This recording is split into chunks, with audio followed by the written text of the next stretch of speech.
You know, I'm going to give you a history lesson. We got some dumbass motherfuckers floating around this country. Start laughing! And when I do, start. Also, y'all did some nasty-ass jokes on my ass, too. Funny jokes and unfunny jokes come out of the same birth. You f***ing guys are unbelievable.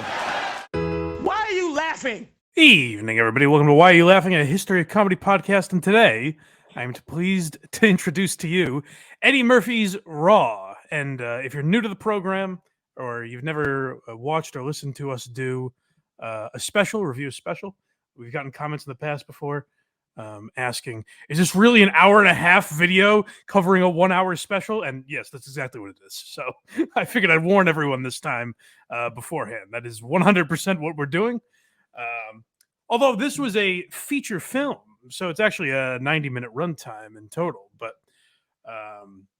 it was actually the original idea for people that don't know. The original idea for Why Are You Laughing was kind of doing just specials. And then I liked the idea more of, I thought there was more to do if we did a topic every week. It made more sense. But every once in a while, I like diving into some of the classics. We've done The Day the Laughter Died, Killing Him Softly, I Walked on the Moon, a lot of my favorites.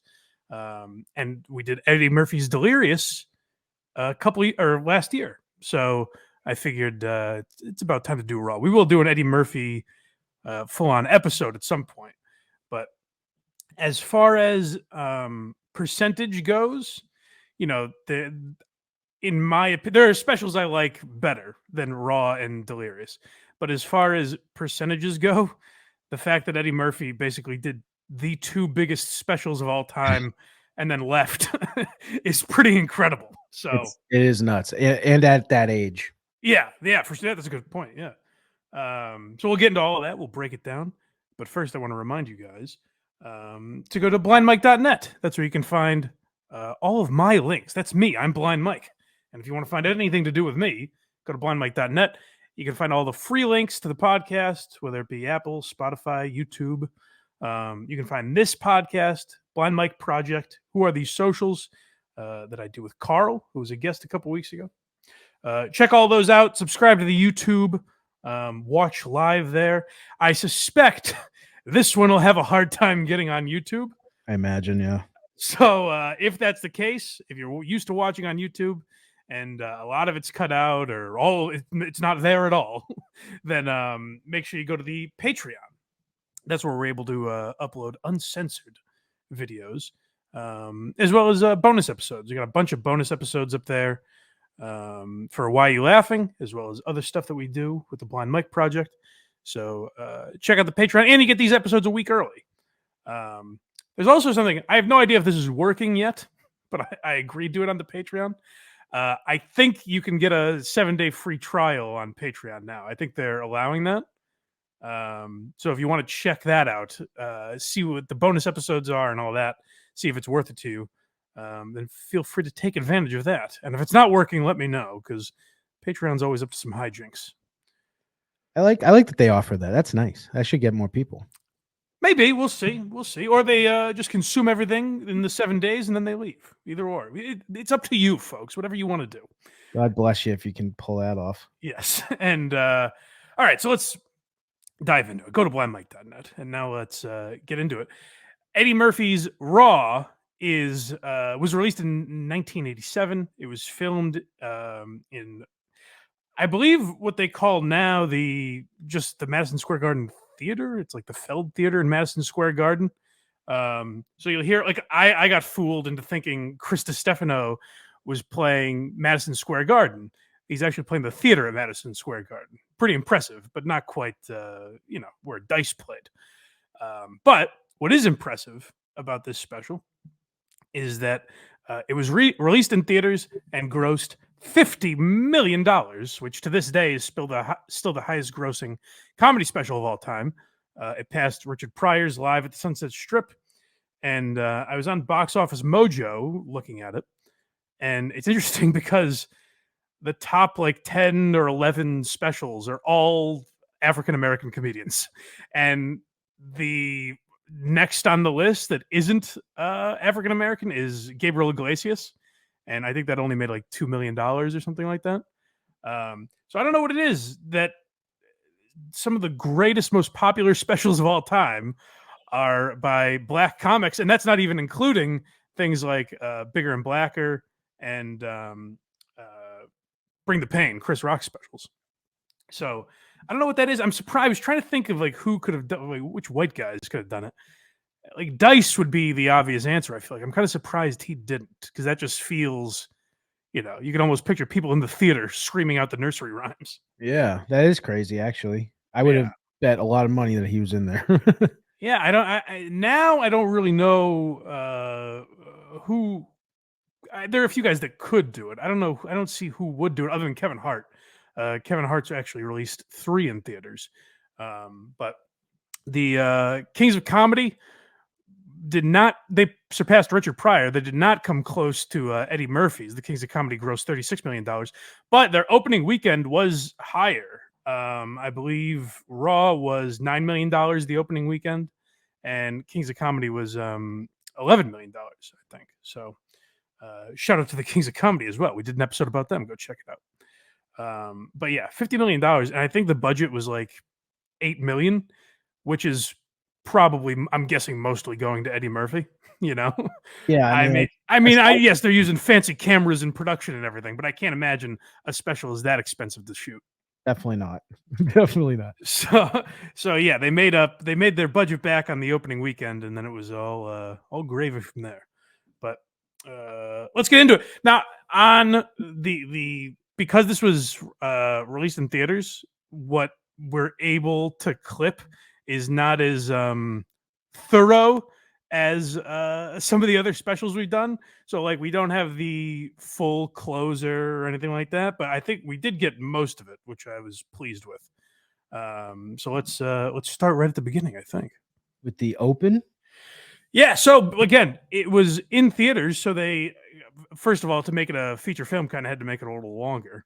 I usually hate intros to comedy specials. Mm-hmm.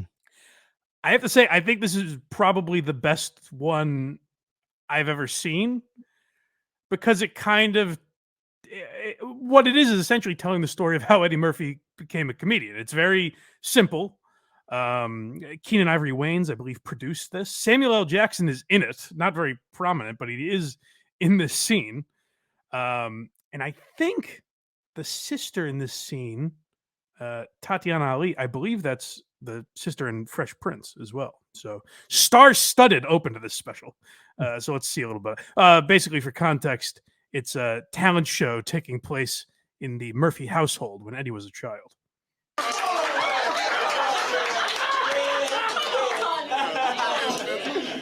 Mama, I got a joke. Shh. Little Eddie got a joke to tell. Go, Eddie. I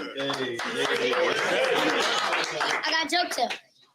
Once there was a lion and a monkey. And the monkey said, I can make the weather change.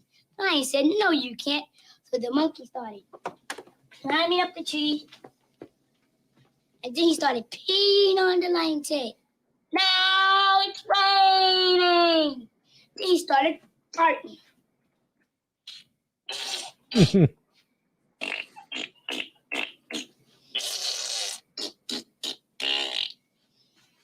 Now there's thunder. Then he started doodling.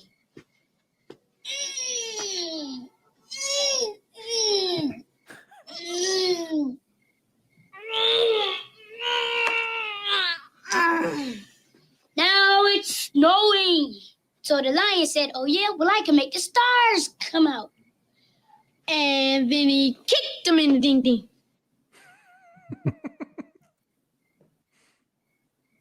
Thank you. I love that doo-doo line. That boy's got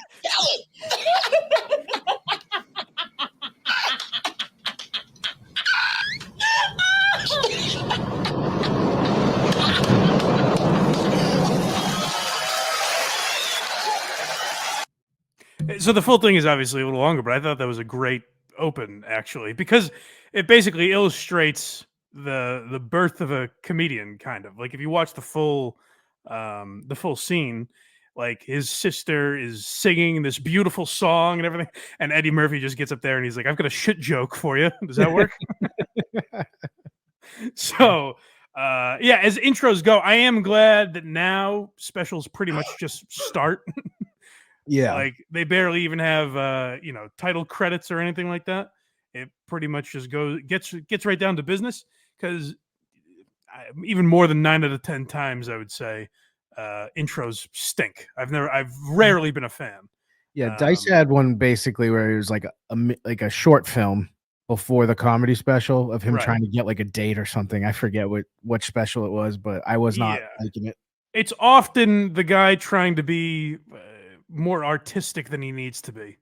Yeah. And it's just exhausting, but Eddie Murphy did a very good job. And again, they kind of had to, because it's a feature film as well. So, but now we get into the comedy. We get into the nitty gritty here. Yeah, this is Mr. T. So yeah, if you are familiar with Delirious, he did a couple celebrity impressions, and Delirious came out in 1983, I believe. So filmed in 82, 83. And Eddie Murphy at that time is just popping on SNL. Now he's a massive star. Now he's had films come out and all sorts of shit. So now he's a big deal, and he's had to interact with some of these people. So he's talking about some of the celebrity impressions he did from the first special. Every now and then I take a joke too far and get in trouble. That's why I haven't been on the road the last 3 years, because I did a lot of... Did y'all see Delirious? In Delirious, I was making fun of a lot of entertainers too. That's when I got scary, because I did some jokes about Mr. T, and Mr. T was gonna fuck it up. I was scared, because y'all see Mr. T, he don't look like, like he can't fight. He looks like he can whip some ass, right?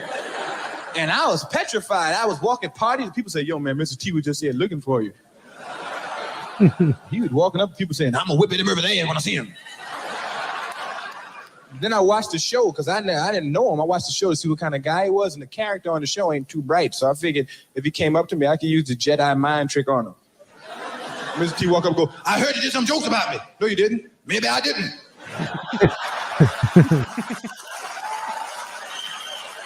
I'm gonna go beat up the fool that told me them lies. Mr. T is such an easy impression to do, I feel like, but that's still a good one. Like, that's better than the average Mr. T, I feel like. Yeah, he's got his face down too. I realized while we were playing that too, I wanted to go back for 1 second to the intro, because I meant to mention, I wonder if this was purposeful. And he kicked him in the ding ding. That punchline reminded me so much of in one of Chappelle's latest specials, and I kicked her in the pussy, where he basically starts with a punchline and sees if he can write a joke around that. Even just the delivery of it reminded me of that so much that I wonder if that was like a purposeful homage by Chappelle. I never caught it before, but just rewatching it now, I was like, and Chappelle, is obviously a student of this stuff. He knows history very well. So I wonder if it's maybe just a complete coincidence. Maybe it got in his mind from watching this and he has no idea that it's in there. But it felt purposeful to me rewatching that scene. I bet it was on purpose. It just seemed right. It was so close to it that it seems like it must have got stuck in his mind somewhere. But yeah. Anyways, yeah. Eddie Murphy, as far as the Mr. T thing goes, and he's about to bring up Michael Jackson as well.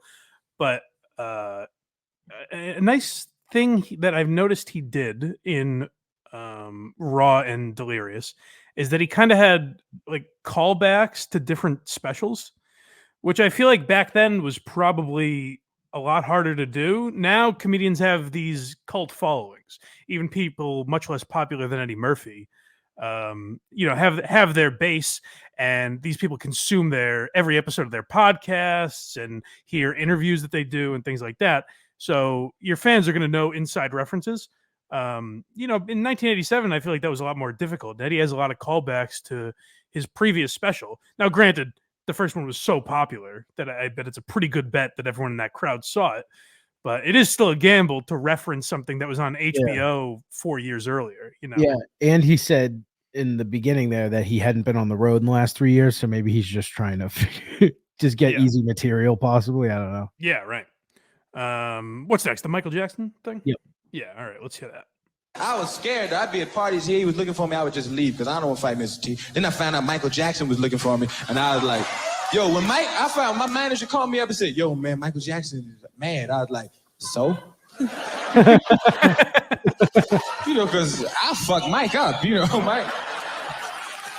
Mike don't weigh but $105, I bust that ass on Mike. I was looking for but my manager said, we don't know everything about Michael Jackson. He might be this bad motherfucker behind closed doors. He's a recluse, behind closed doors, he might be completely different. And I'd be at a party and have Michael walk up to me one day and be like this. Can I talk to you for a minute? Yeah, what's your motherfucking problem, man? Well, how come you keep fucking with me then, huh? What's all the motherfucking jokes? You don't like my clothes? What's your motherfucking problem? You know that Michael motherfucking Jackson, I will bust your ass. Fuck out, motherfucker. I'll moonwalk all up and down your ass, motherfucker. You mind your motherfucking business. I hear some more shit. I'm gonna put this glove up your ass. I'll see you later. Now, to bring up Chappelle again, I wonder if that was inspired by, because Charlie Murphy, famously on the Chappelle Show, tells these Prince stories about playing Prince in basketball and all that. When he was hanging with Eddie back in the day. And the story is essentially like it's a fish out of water tale. You wouldn't expect Prince to be behaving the way he was behaving. So at that time, I wonder if he didn't want to use Prince as the example, but that inspired it. You know what I mean? Because again, that's like he's basically describing Michael Jackson in a way that Prince is presented in the Chappelle Show sketches. Yeah, it's so great. Yeah, I mean, he probably has, because I think he was like his brother's security for a while, Charlie. That Charlie was Eddie's security? Yeah, I believe, or something like that. So they just probably have the exact same headspace for stories and all this stuff. So you probably the story is from hanging out with Eddie Murphy, obviously. But I'm just saying, as far like the description of Michael Jackson, it seems almost like that was birthed from his interaction with Prince. I don't know if they're related or not. Yeah, when I interview Chappelle, I'm going to ask him all these things. So Dave, give me the skinny here. What's happening with? I'll write it down so we don't forget here. Thank you. I'll jot it down. All right. Next we got Cosby. This is one of the great stories ever, because Hannibal Burr has basically just finished the job here. But like Eddie Murphy calls out Cosby for something that, like, at the time people probably didn't really know what he was doing. Now, this story in 1987 was much more digestible than the grim reality of what Bill Cosby was doing. But it is still funny for Eddie Murphy, who at the time is 28? Look up his age. I think he's like 28 or something when this came out. But to have the balls to go at Cosby at this time is pretty brave. Do you watch the Bill Cosby Show? I do too. I love Bill Cosby Show. I've been a big fan of Bill Cosby all my life. Never met the man before, but he called me up about a year ago and chastised me on the phone for being too dirty on stage. And it was real weird because I had never met him, and he just thought he should call me up because he was Bill and tell me that he did about what comedy is all about. And I sat and listened to this man chastise me. And when Bill Cosby chastised you, you forget you grown. You feel like one of the Cosby kids and shit. And I ran in the house all excited to talk to Bill and picked up the telephone, and Bill got raw on me. I was like, "Hello, Mr. Cosby," and you hear, "I would like to talk to you about some of the things that you do in your show."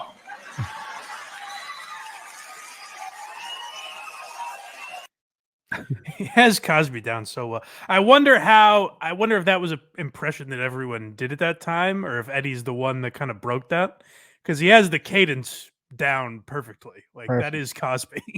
He was 26 here. 26. Wow. Jesus. Yeah.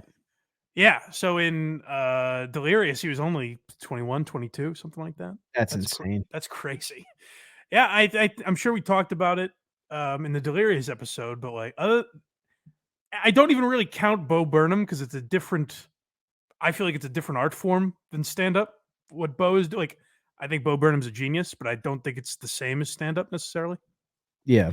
So I can't think of another example of someone that was that successful that young. Like Freddie Prinze, I guess, we don't know what he would have been had he lived. And he wasn't to the level of popularity. Like, he had a show on NBC, but I don't think he had the fan base for his stand-up that Eddie Murphy did, certainly. You know, as far as fame, maybe Pete Davidson got as famous as Young, but not for any of his work, you know? Right. So there's really no one comparable that was this successful this early into comedy. It's pretty crazy. It is wild. Yeah, I guess Chappelle not. Chappelle started earlier, but Chappelle started much earlier, but even like Killing Him Softly, he'd already had like failed pilots, but he was already on Home Improvement by then. Right. So yeah, it's wild. Basically, like I said, Hannibal Buress just saw this joke and then included, this guy's a fucking rapist, and he's telling me to pull my pants up. There's a little more to this. We're still on the Cosby bit, right? Yeah, this one's called Filth. This is my favorite part, because Eddie basically uses I think a much better comedian as a shield against Bill Cosby here. You cannot say filth, flarn, filth in front of people. And I never said no filth, flarn, filth. Because you know what I'm talking about. I can't use the type of language that you use, but you know what I mean when I say filth, flarn, filth. And I never said no filth, flarn, filth, and I don't know what you're talking about. I'm offended that you called. Fuck you. And that's when Bill got pissed and said, that's what I'm talking about. You cannot say fuck. He makes him sound like a mental patient. That accent that he's giving him, and it's not far off from what Cosby actually was. It's just a caricature of him almost, but turned out to be a mental patient. You like imagine someone talking like that, and it is kind of what Cosby's comedy was. That's why his acceptance speech of that award from like a couple years ago is so funny to me. Yeah. Just nailed it. In front of people. And I got mad. Because he thought that was my whole act. Like, I just walked out on the stage and cursed and left. And I managed to stick in some jokes between the curses. You couldn't give no curse show or walk out and say, hey, felt farm, motherfucker, dick, pussy, snot, and shit. Good night. Good night. Suck my dick. Good night. I was pissed off. I was so mad. I called Richard Pryor's house up and said, yo, Richard, Bill Cosby just called me up and told me I was too dirty. And Richard said, the next time motherfucker call, tell him I said, suck my dick.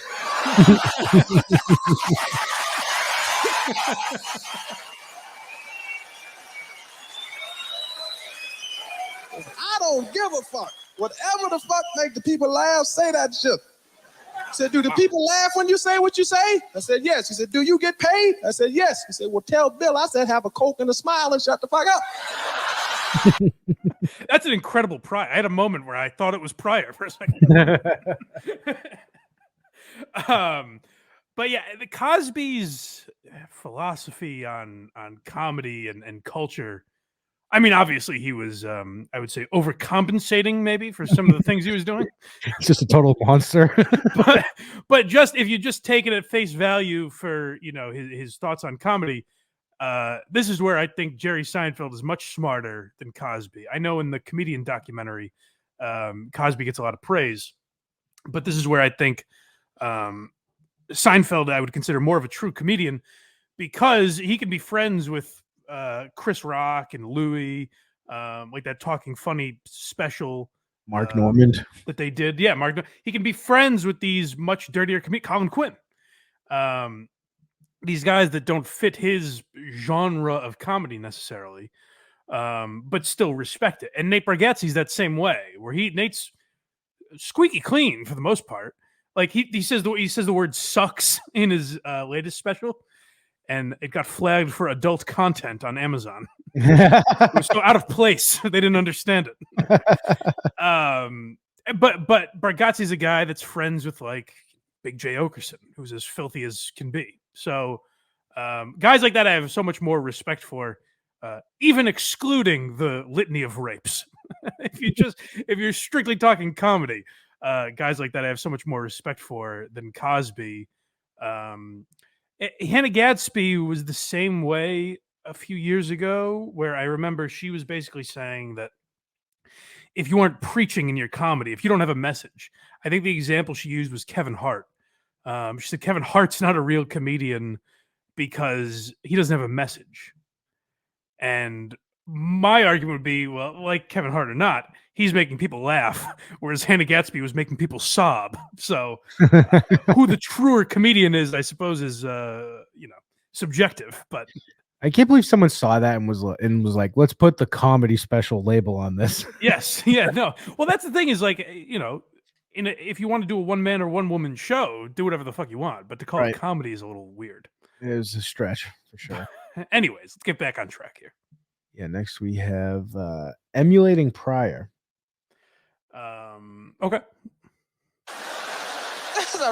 Richard is the rawest motherfucking showbiz. Richard's the one that made me want to do comedy. When that's where they got started. Richard Pryor so bad, I used to listen to remember you sneak in the basement, put his albums on, and just listen. And your mother ain't supposed to hear, so you listen, listening to shit. And I wanted to be Richard so bad. I used to go out on stage when I was 15 and talk and act and walk and do everything like Richard Pryor. My mother would sit there and watch her little 15-year-old son on stage saying some outlandish shit. My whole act back then was about taking the shit because that's all I had done at 15. That was my life experience, but it sounded like Richard Pryor jokes. I'd be going, you ever like sometime, right, you get on that toilet and when you shit, that water splash up on your ass? Don't that make you mad, right? You know what really make me mad is when shit come halfway out your ass, then go back up in that motherfucker. It's funny because now every podcast that talks about comedy, including this one, has mentioned 10 million times the idea that great comics and great voices in comedy have imitators or people that they've inspired that you can clearly hear their voice. But this is, more than 20 years before comedy was being dissected as much as it is now. And so I guess what I'm saying is it's more of like a mainstream audience watching Eddie. So for him to even bring up the fact that he was copying Pryor is pretty interesting. That's like inside comedy that I feel like a lot of guys might not even have the confidence to do, because when you're playing to crowds of that level, you might worry that they're like, what the fuck is he talking? Wait, did he steal from Pryor? What does he mean? I forget which podcast I was listening to that he was on, but he was the open story basically is exactly what happened, except he was doing Pryor bits, not just like shit bit or whatever. Yeah. He would watch Pryor's special and then do it in front of his family, and they thought it was funny. Yeah, and I mean that's how a lot of comedians start. I feel like it's true of radio as well. Like any radio hosts or podcasters that I liked were diehard fans of great radio personalities and listened a lot to how they do it. Like, look at how many people in pop. Sorry about that, folks. Technical difficulties. We got cut off. So I don't know where I left off exactly, but basically I was saying that you can tell that Eddie like grew up watching comedy and everything, and I feel like you can tell comics that were influenced by other comedians, because I think there is something to be learned from watching a lot of stand-up. And the comparison I was making was that in podcasting, you can tell guys that grew up listening to like Howard Stern and Opie and Anthony, because they were kind of a student of that type of radio. And that's not to say they copied it. They like heard what worked and what didn't, and I think advanced it. And I think there's something to be said for that. And I think you can definitely tell voices in comedy that weren't necessarily comedy fans, because it doesn't have the same feel. They don't get what that world is. And I think Eddie definitely did at this time. Yep, exactly. Podcasting is a perfect example with O&A for sure. Yeah. And I had a lot more genius thoughts in there that got cut off, so I apologize, folks. You're missing out on my brilliance. I had some hot takes. Next, we have translation. Okay. All right. This is where I think he's getting into some accents that probably wouldn't fly today, but that's all right. What does that chunk want? That was my act. My mother sit there shocked. Now, if you don't speak English, you can't hear that bit. All you hear is shit, ass, shit. See, I got a lot of foreigners that come over. I got a lot of people from other countries that see my films that come over to the United States, because in New York is like a tourist place, and they get HBO and they catch Delirious and they can't speak English and try to do my act on the street, and all they got is the curses. I got foreigners from all over the world walking up going, Eddie Murphy, fuck you.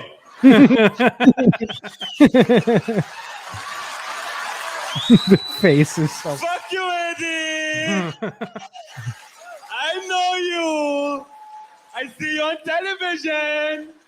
You're the fuck you man, right? I love it. Suck my dick, huh? Suck it, you black motherfucker.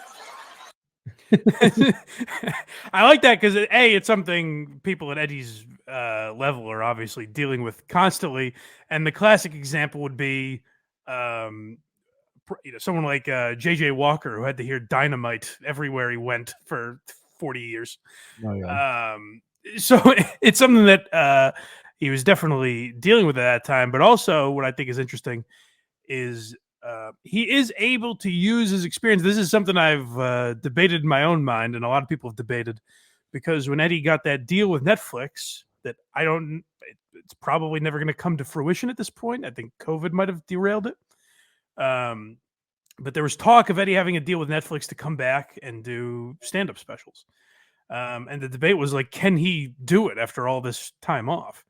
And my original take was like, no, because I don't think he's lived a real human being's life in at least 30 years. You know, he hasn't had any relatable experiences in the last 30 years. But as you see in that clip, there is something to Eddie's, brilliance that was able to adapt things that we can't relate to in a relatable way, if that makes sense. Like, describe things that he has to deal with as a famous person, but in a way that everyone can understand. So who knows? I wonder about that. Like, and I'm sure we talked about it the last time as well. Mm-hmm. It would be so difficult to come back after 35 years of not doing stand-up at this point, to try and do that now. And the debate everyone had is like, oh, well, would he even be able to work stuff out? Like, would he be able to get on stage because everyone's going to laugh just because they're seeing Eddie Murphy? Everyone's going to be excited that they're there to see a big name. So will he know if the laughs are genuine? And to me, that's not even as much of a concern as, like, would he be able to be relatable? Because when you hear Eddie Murphy speak, he seems so docile and quiet, but maybe that's how he was always, and this was his persona on stage. He was just able to tap into this when he was on stage, but he was always, kind of a quiet, soft-spoken guy off stage. But yeah, I'm cementing my place, and he'll definitely be fine.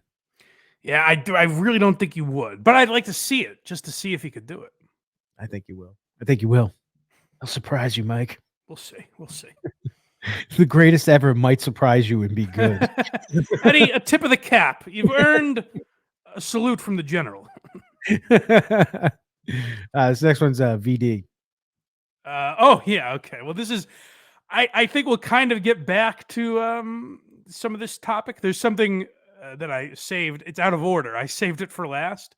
We're, quote, revisiting a certain subject from the last special. Yeah. But this goes in a sort of different direction, talking about, obviously, venereal disease. Got to be careful. They say having casual sex nowadays is like playing Russian roulette. And I know I've thrown my dick on the crap table many a night. Looking for Miss Right. You be gambling every time you do it. You gambling with your dick, saying, come on, I need a woman with a mind. I need the perfect person. Come on now, give it to me. I need somebody perfect for me. Come on, give it to me now. Oh, shit. Fat buck tooth, bitch. No, give my dick back. No. No, give my dick back. I'm going to keep rolling. I got one more roll in me. Come on now. Here, I want the perfect woman now. Come on now. I want somebody with a mind, intelligence, a nice ass, and a body. Give it to me now. Oh, skinny cockeyed bitch. No, give my dick back. Speak quiet. I'm gonna keep rolling. I know I just stopped. This is my last roll. Come on now. This is the last one. This is one for me. Come on, Miss Right. Miss Right. Hey, blow on this for luck, please. This is my last roll. Come on now. Here we go. Come on. Give it to me now. Oh, shit. Herpes. I crapped out. My dick is fucked up. The old comedy rule of 3 there is what you're seeing, folks.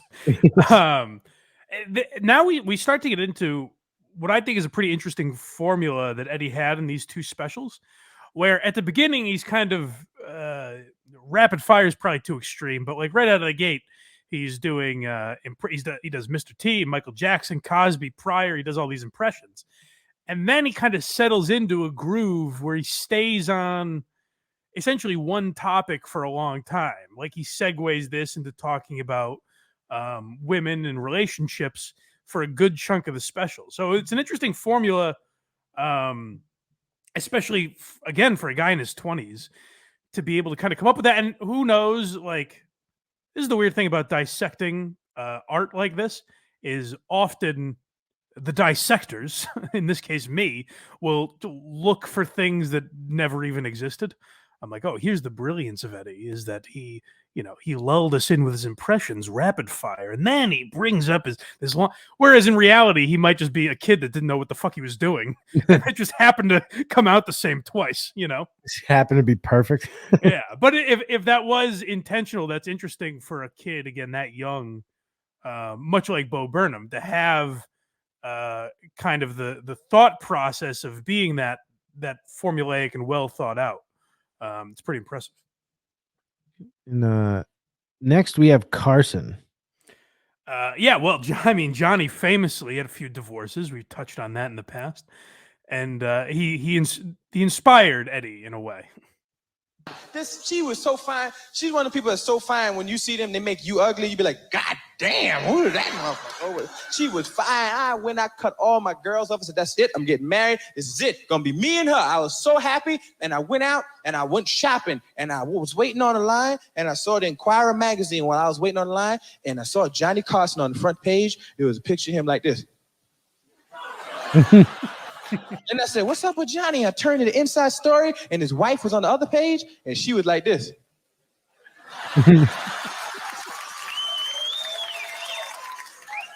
And over her head it said, Johnny's wife wants half Johnny's money. I turned that shit back to Johnny. Then I started thinking about it. Half.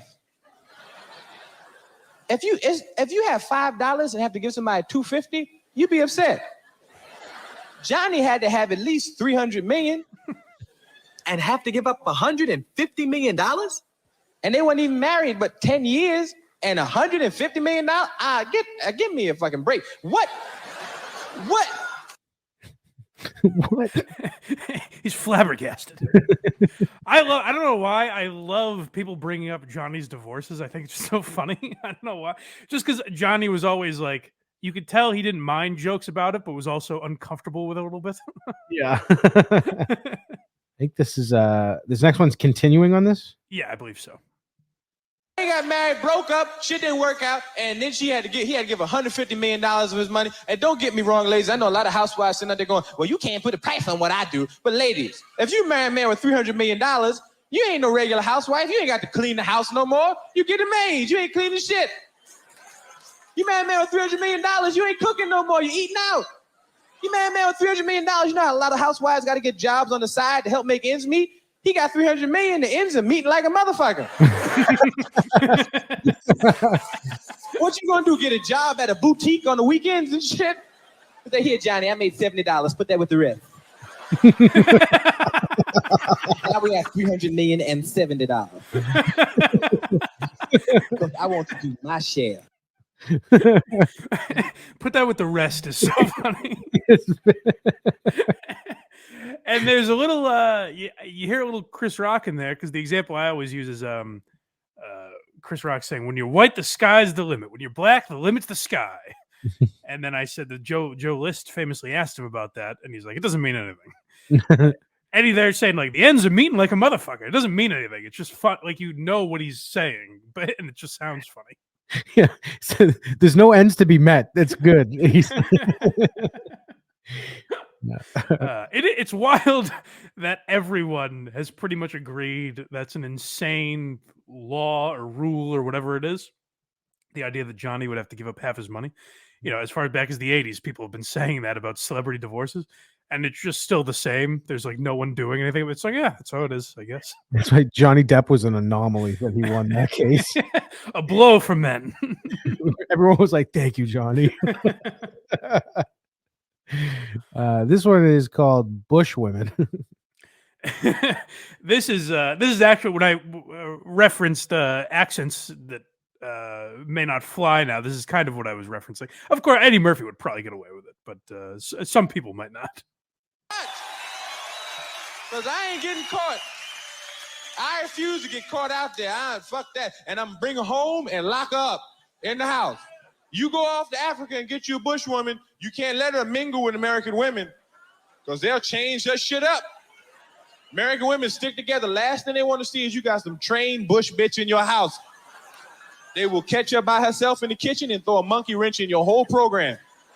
As soon as they get alone, they'll be like, I can't stand it. You be running behind him doing everything he tell you to do. Who you think he is? You ain't no God. You a human being. You ain't supposed to treat nobody. This house is too big for one person to be cleaned up. Why don't you leave? You always crying. Why don't you just leave it there? Oh, you know something, girl. Do you know you can take half this money? Did you know you can take half this money? Did you know that?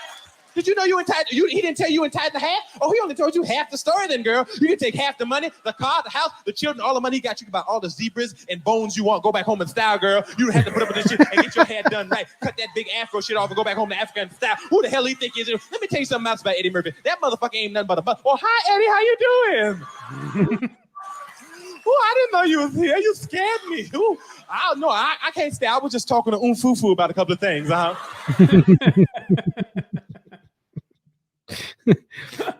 And the evolution of that bit, what that bit reminded me of was a lot of Bill Burr's talking about adopting a boy soldier. He wanted to adopt a kid from a war-torn country or something like that. It's again like not a copy of that bit, but an evolution, like just a different version. Kind of reminded me of that a lot. Same topic, but this one's called Loyal Men. Yeah, like I said, this is Eddie settled into this topic. You could tell he may have had some pent-up resentment at this time for women or something, because he lingered on this topic for a while. Let me hear the women clap that have men that are loyal to them. Truthfully.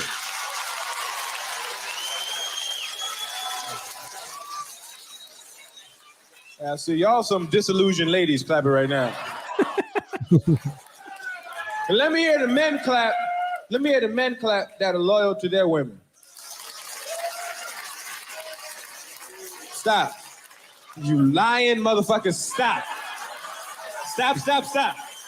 You kiss my ass. Fuck, I ain't no such thing as a loyal man. You lying motherfuckers, stop. And the only reason y'all clap is because your woman sitting next to you right now when I ask you. He's getting everyone in trouble. When I asked the question, she looked at you like this.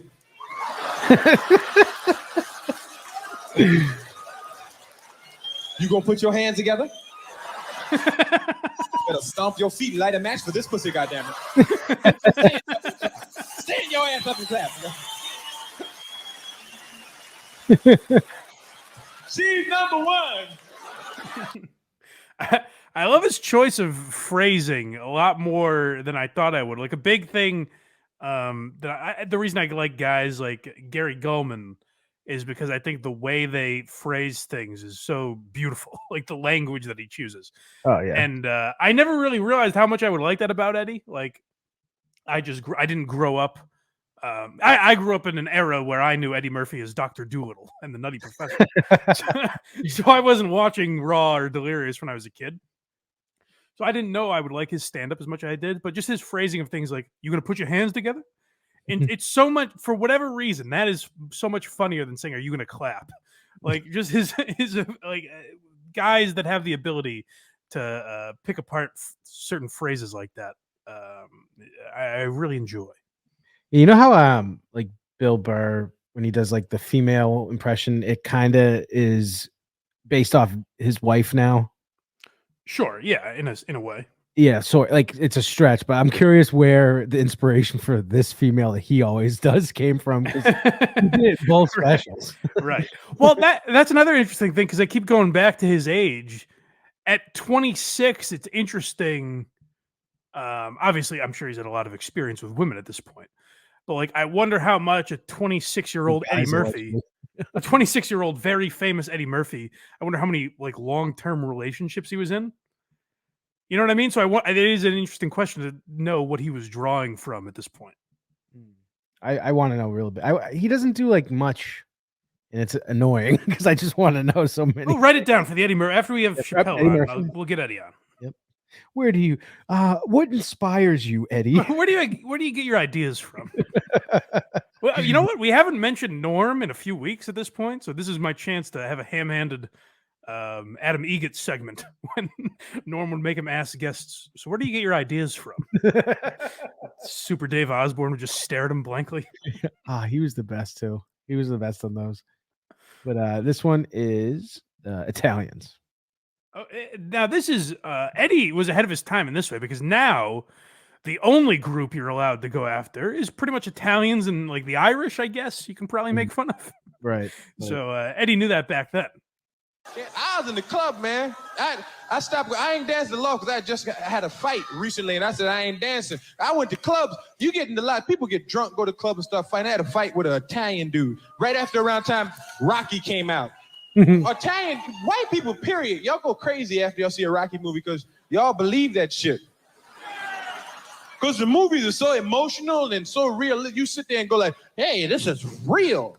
Yeah, and Stallone have y'all white people pumped, especially Italians. After Italians see Rocky, they come out the movie theater, they be like, Italians are funny people because they act like niggas. It's real funny. They do. They hold their dick more than us to be standing around with. Get the fuck out of here.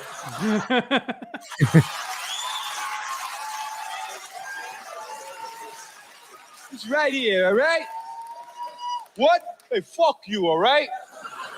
Everything is a question, too. Hey, what am I, an asshole? What am I, fucking jerk? Get the fuck out of here. It's right here, all right?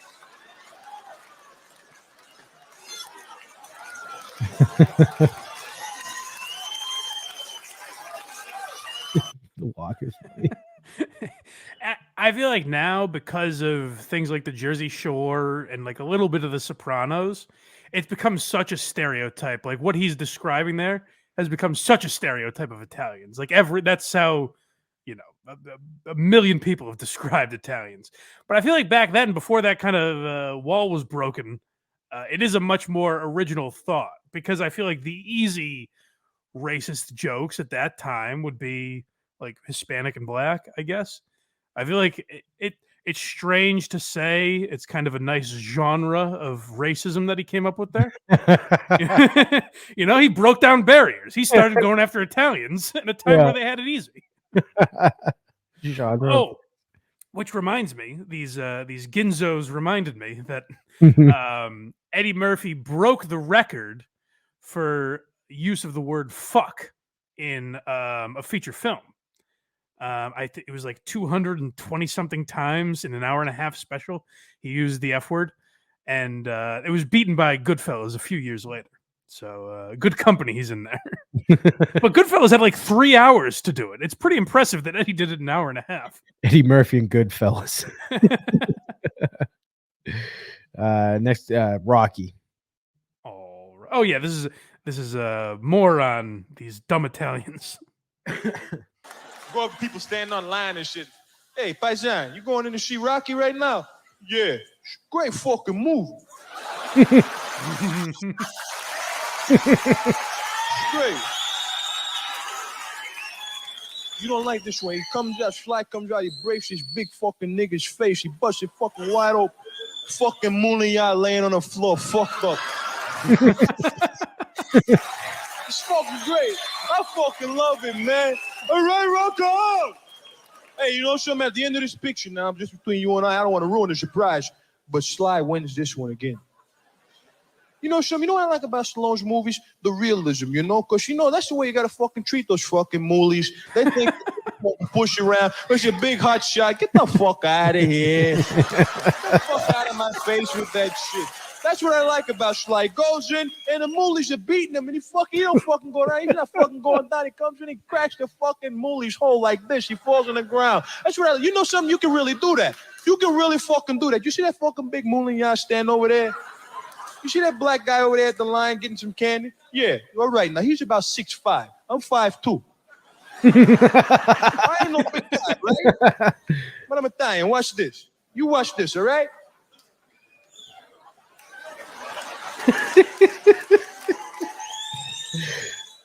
Hey, excuse me, brother. Hey, let me have a box of juicy fruits and let me have some bonbons. I think I have some bonbons there, and let me have some junior mints and give me another box of juicy fruits and niggas are gonna pay for it.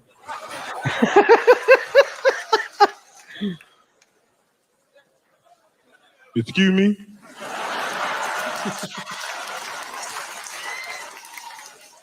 You heard what I said, Mooly. Pay for my fucking candy.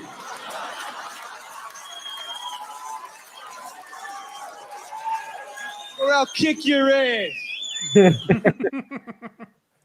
Oh, you just saw Rocky. Look, little Italian white man. I enjoy Sylvester Stallone's movies too, but I'm waiting to get some candy. I'm gonna go see a movie with my friend. Why don't you just go hop in your IROC Z28 and take your ass home?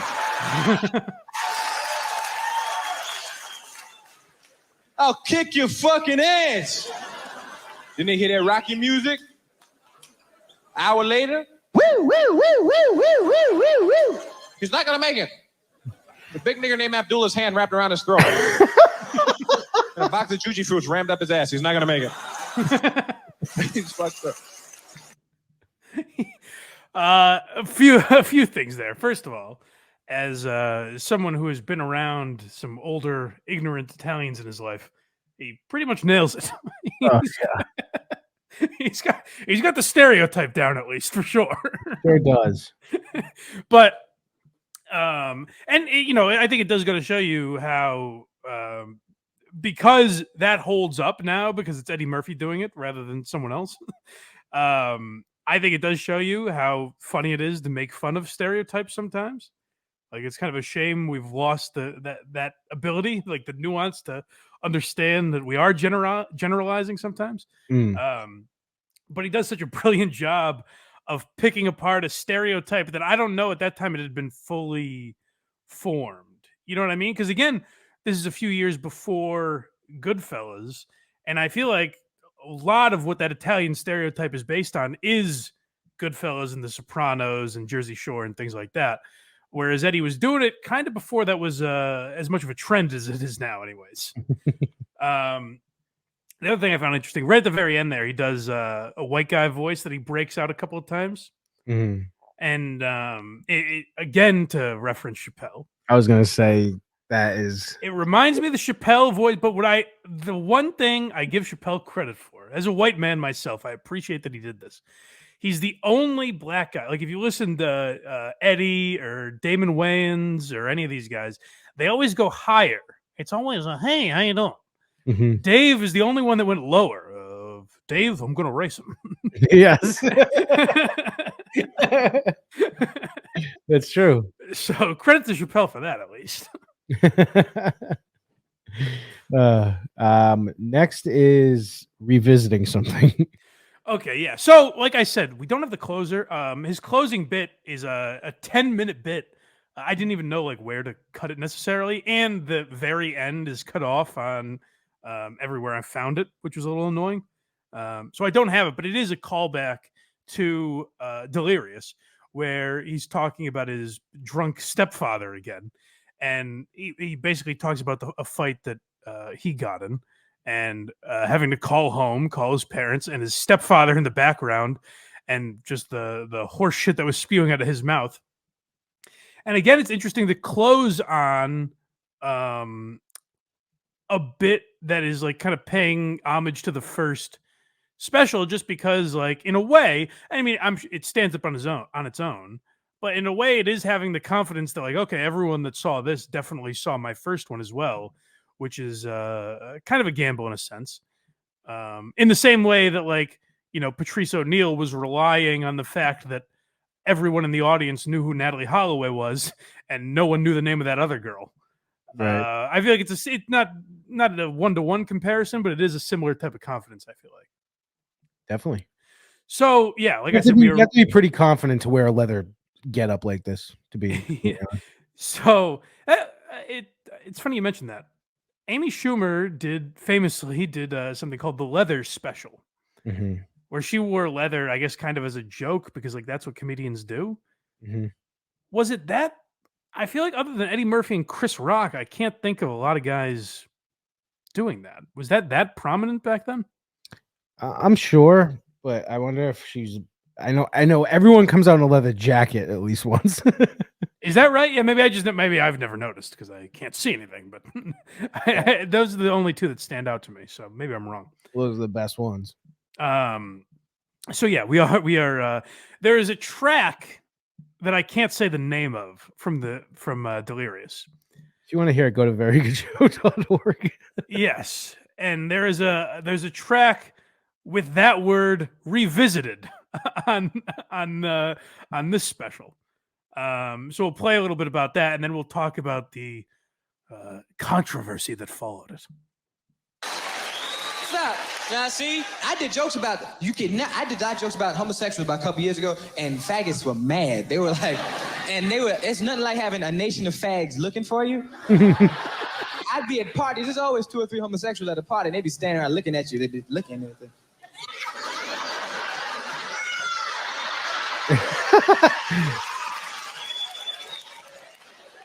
He's an asshole. I can't travel the country freely no more. I can't go to San Francisco. They got a 24-hour homo watch waiting for me in the airport. As soon as I got off the plane, they'd be like, he's here, yes, it's him, yes, it's him. And the cars will come rushing across town, be woo, woo, woo, woo, woo. And there won't be no siren, be a real fag sitting on the roof going, woo, woo, woo, woo, woo. Pull over, pull over, pull over. I'm gonna read him his rights. You have the right to remain silent. Anything you say can and will be here to get you in the court of law. You have the right to an attorney. Now turn around, I'm gonna frisk you. Are you carrying any concealed weapons?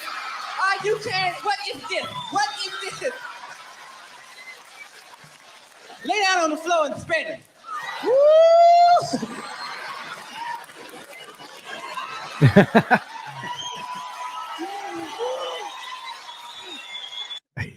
Cracks himself up.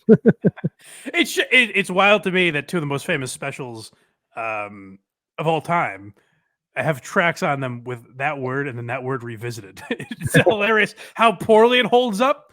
But so my argument with these tracks that have caused controversy years later would be that particularly if you're looking through the scope of the 1980s, it's impossible to say that the bit he does about Italians is allowable and funny, and that bit isn't. It's crazy to me to say that you can do one and not the other. You can offend this group of people and you can't offend that group of people. It's weird to make that delineation and draw that line in my mind. So years later, when Eddie Murphy was hosting SNL, he was obviously asked about these bits, and he kind of pseudo apologized for them. But what we learned in doing the Delirious episode, we talked about this, that in 1996, Eddie issued sort of an apology. Now, to be fair, part of this might have been the type of movies he was in. Nutty Professor and Dr. Dolittle and soon to be Shrek and all of that. Like he was going the way of children's films, so maybe he felt like he had to do that. But what I took from it was, he's not being forced to apologize in 2019. This is actually how if he did it in 1996, that is actually kind of how he was thinking. Like maybe he regrets doing those bits, which that's what happens. And I thought Bo Burnham, to mention him again, I know I keep mentioning the same 6 names, but it applies. Bo Burnham in his special Inside has a song called Problematic, where he kind of references some of his more problematic bits or language that he used in prior specials and prior videos. In the Inside outtakes that's on YouTube, the outtakes from that special, he has a bit where, or not a bit, he has basically a monologue where he's actually apologizing. It's not just a song, it's him talking and kind of describing why he feels bad about those bits.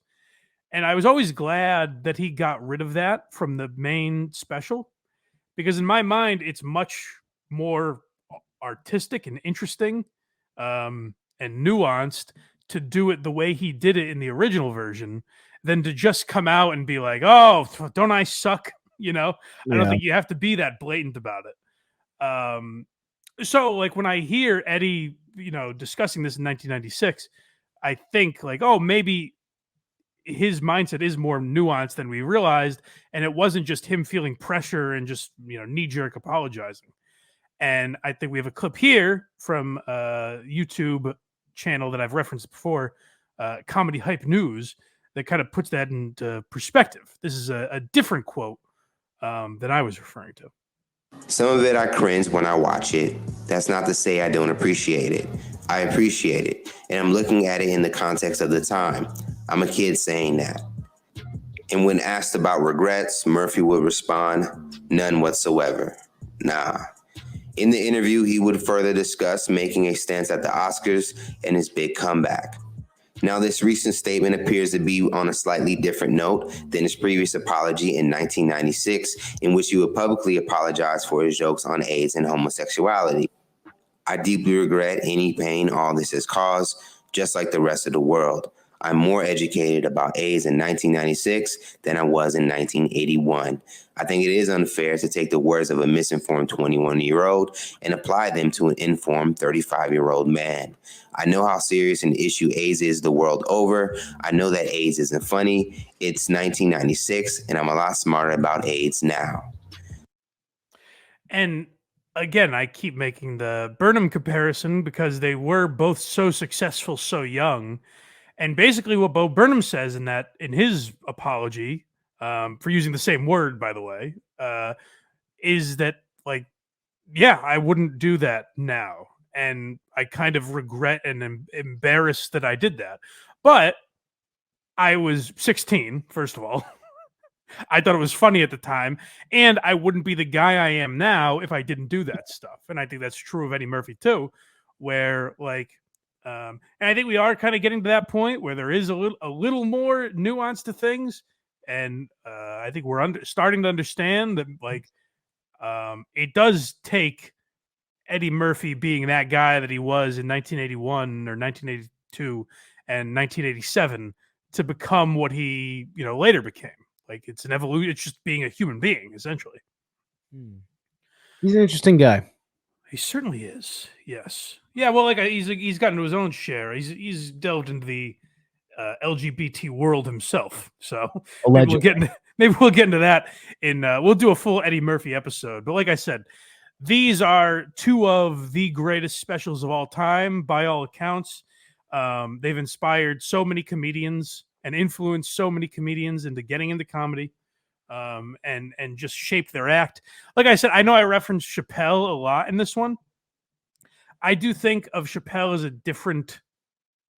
I don't think of him as from the same school as Richard Pryor and Eddie Murphy, even though there's some obvious influence there, like we referenced. I think the trajectory pretty clearly is, like we talked about with Red Fox. It seems like Red Fox, Richard Pryor, Eddie Murphy, Chris Rock is the pretty clear, ancestry of that type of guy. And I think Chappelle and Louis C.K. fall into the George Carlin camp. Yeah, I was gonna say that, or like Hicks. Yeah, there's a little bit of Hicks in there too, for sure. But yeah, I think those guys definitely, you can see like a lot of Chris Rock and Eddie Murphy, and a lot of Eddie Murphy and Richard Pryor, and a lot of Pryor in Red Fox. So yeah, eventually we'll do a full Eddie Murphy episode, but I hope you guys enjoyed this. I hope we did raw justice. Like I said, there's some that probably won't even make this version because of YouTube, but there's some like we definitely couldn't have, unfortunately. So maybe we'll include them in a future Patreon episode if I can figure out a way to do that. But I think we pretty much covered all of it, or most of it, as far as Eddie Murphy's Raw goes, so I hope you guys enjoyed it. And if you want more bonus episodes in the future, then make sure you go to blindmike.net. That's where you can find our Patreon. Merch is up there as well. I believe it only takes roughly 6.5 years to get to you, so that's good. Check out our merch. And check out all the free links as well. If you'd rather just support the show that way, totally understand. It's a tough economy out there, so we get it. Apple, Spotify, Google Play. You can leave us 5-star reviews at those places. Subscribe to the YouTube channel. Like and comment and all that good stuff that helps the algorithm. And then if you like us enough, eventually subscribe to the Patreon. Blindmike.net is where you can do all that. As Craig mentioned earlier, you can go to verygoodshow.org if you like shock jockery and edgelords. You know, like we heard Eddie Murphy do some edgy material. And if you want to hear some guys that haven't lost that passion, go to, you know, if you want to hear guys that really enjoy keeping up the tradition of berating homosexuals, then go to verygoodshow.org. As Craig says, check out the free podcast and then subscribe to the Patreon if you like it. Yes, please do it. We're cheap. We're cheap. Come on. Yes. So check out all that. Support the boys, and we appreciate you. And we'll talk to you guys next time on Why Are You Laughing?